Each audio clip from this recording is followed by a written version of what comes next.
Welcome to Diversity Unveiled podcast, uniting communities through the freedom of religion and belief. This is where we have insightful conversations about significant topics that shape our world, that shape Nigeria, a multicultural and multi-religious country. The social media has made people to become lazy. Simplest definition, education is simply the change of behavior. You can't divorce the two. Religion and politics is inherent.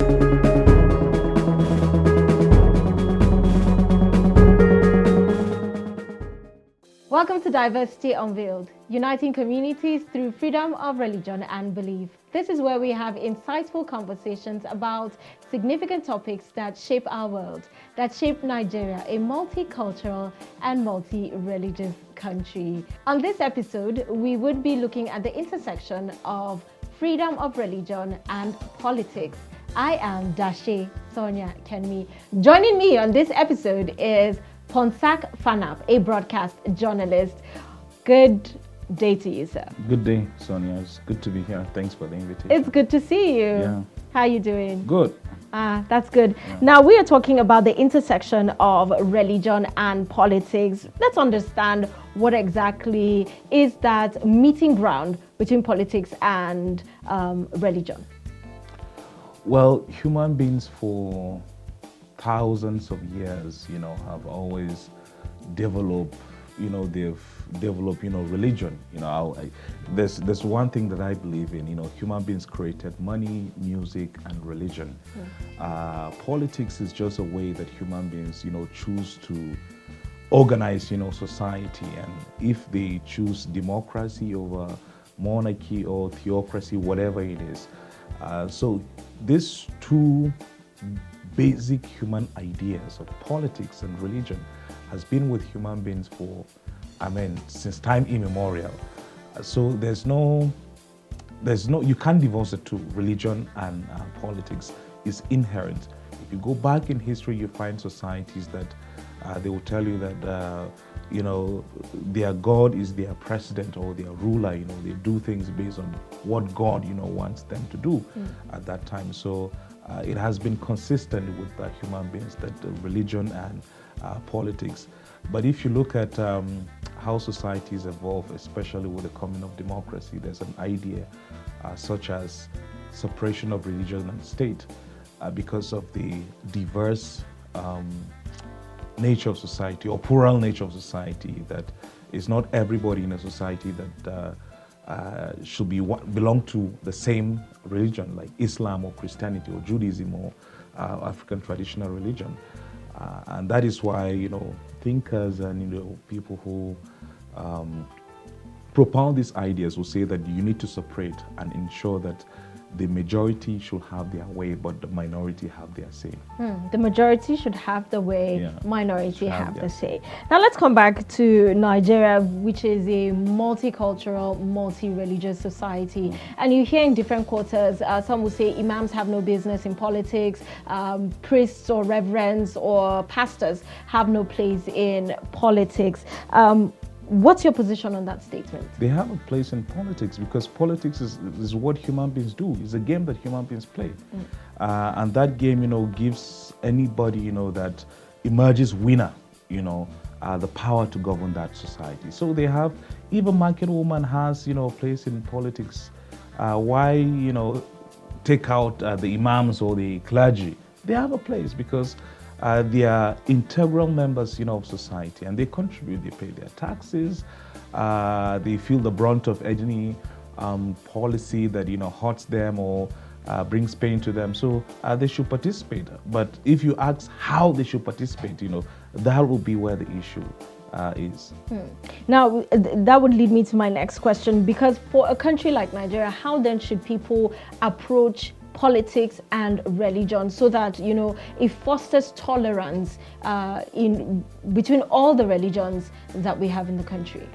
I think religion and politics, like I've earlier said, is a set of ideas. In Islam, it's not permissible, to eat pork.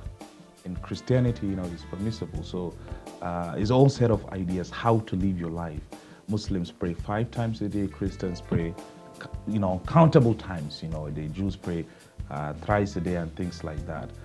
But how it should, intersect, I think that is your question, is that people should accept a politician based on his values, number one. Number two, based on the ideas that they have for society.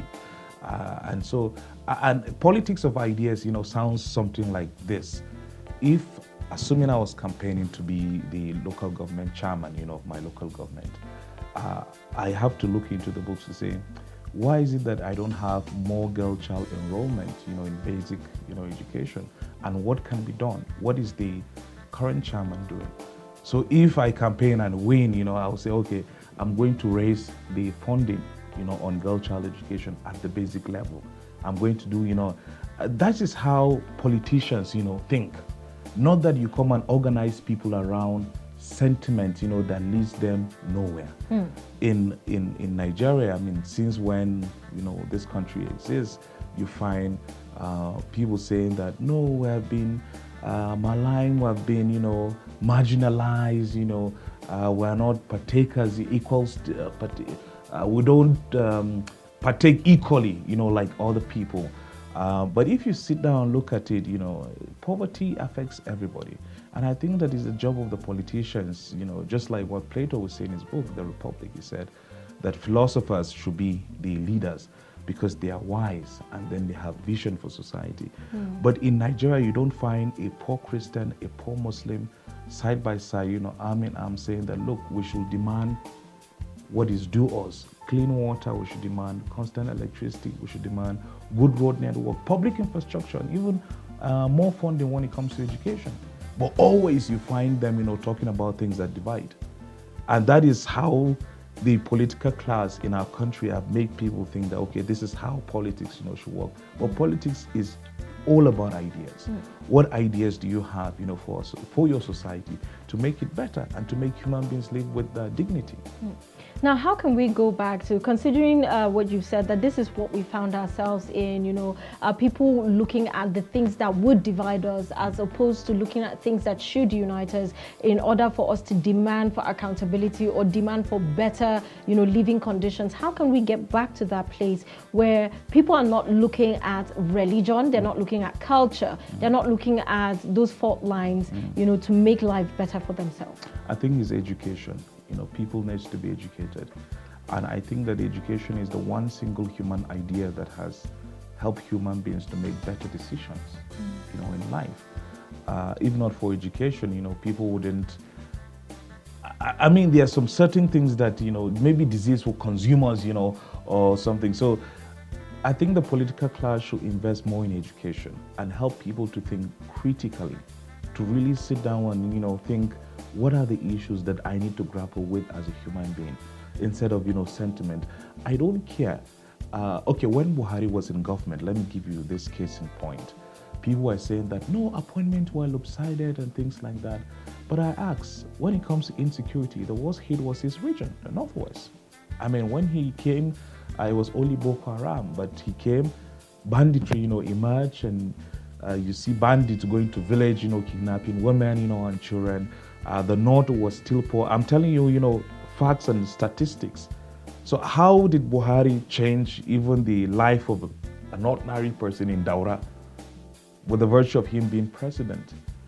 But if, we play the politics with ideas, to say, okay, how can I make, that farmer, that young boy, that young man in Daura, who goes to his farm, how can I make agricultural information more accessible to him so that he can cultivate his farm to ensure food security? So that is how, politicians, should think. So it's education.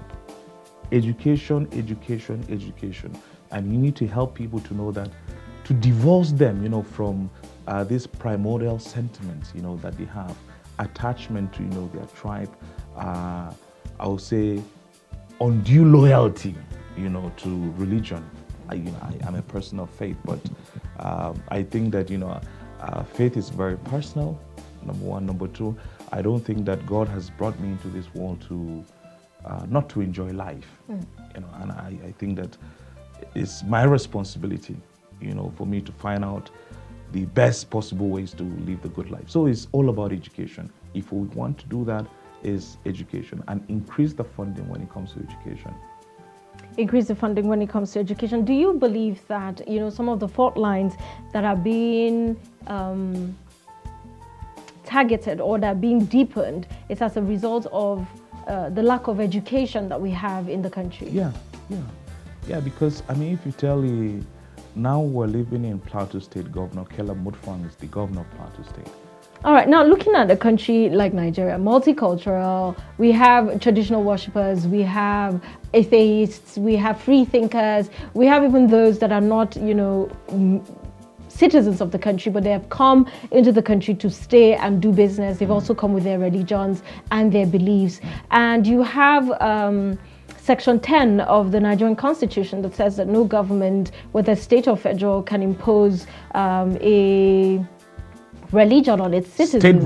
State religion, yeah. Yes. And then unfortunately, or as we have it now, we have Sharia law governing some states in the country. Some Christians and some traditional worshippers have come out to say that, it's an imbalance, because what about the laws that could be for their own, to protect their own? Do you think that this imbalance, quote and unquote, is affecting the level of tolerance that we have in the country when it comes to freedom of religion? Well, that is a very brilliant question, because when the whole Sharia debate started, the late 90s to early 2000s, I'll say even the 1980s, in Kaduna, the riot in Kaduna and what have you. But I think it was Bafarawa that came and made, Sharia acceptable. I think, was it Jigawa or Zamfara? But the argument, at the time is that you're bringing Sharia. Sharia is Islamic law, You're bringing Sharia, but you have not given people clean water to perform ablution. So, but again, because of the level of education of the people, they accepted it.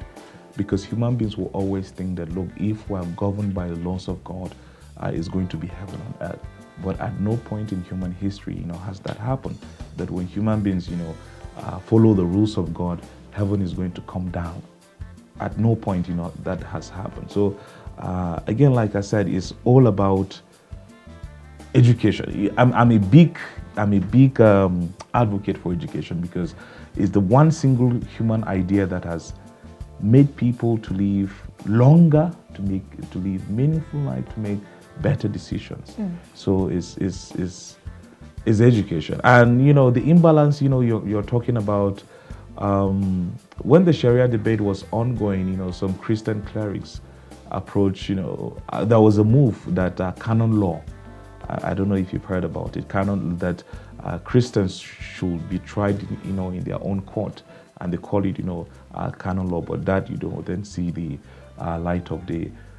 Every society, Sonia, will have imbalance. So I don't have much, to say on that, but I think that. But do you think that, as a result of this, there are people that feel that, they're not being heard as much, or they're not being taken along, seeing that, they don't have the same opportunities, or they don't have the same respect given to their own religion as the others? I do understand, and the feeling is very legitimate. It's very legitimate. Every society is a work in progress. I think that in the future, something might come up that people more will feel, the inclusion in society will be more robust, and in such a way you find social cohesion, that human beings look at each other as having the same need. I have the need to be loved, I have the need to eat food, I have the need to sleep, to have meaningful relationships. Those are the needs that every human being, I would say, deserves. And do you think that maybe policies can help with such imbalance? Because there's the argument that if we bring about laws that would govern maybe traditional worshippers and govern Christians, then what happens when a new religion is included in the mix? Do we keep going back to make policies to keep, supporting or defending or accounting for all the other religions? Well, again, a nice question. I think that we've not managed our diversity well in our country. And I was talking to a friend, a couple of days ago. We're just saying that, especially in Plateau, you have over 50 tribes, but you have, there's hateful tribal competition. Again, there's one thing that I believe in: competition is the law of the jungle. Collaboration is the law of civilization. So if you have people collaborate more, and how can you do it? Is educating people to manage their diversity. And I think that one of the concept or the ideas that we have to manage our diversity is the Federal Character Commission. But that hasn't, they're doing it, their best, but I think that, we should have, each state should have maybe a department of diversity to see, okay, this person is a Muslim, is Gamai, and is from Kwanpan. For example, how can we manage such a human being that has unique... The nuances that people are not looking at. Yeah, unique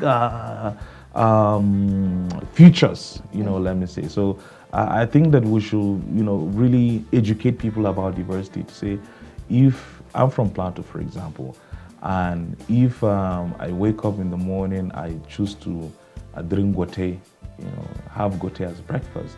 Somebody down south, may prefer to eat akpu, and some people will look at it, what are you eating? But if we sit down and say, look, this is food, and every human culture will enjoy food, it's going to help. Managing diversity. Yeah. How do you think the politicians can do that? They need to be educated. We're going back to education. Yeah, because I think that politicians are a reflection of the average person in society. Because a politician, no matter how mighty he is or she is, they always want to come down to the level of the tomato seller on the street, just to tell her things that will, or to tell him things that will convince them, to support, the politician.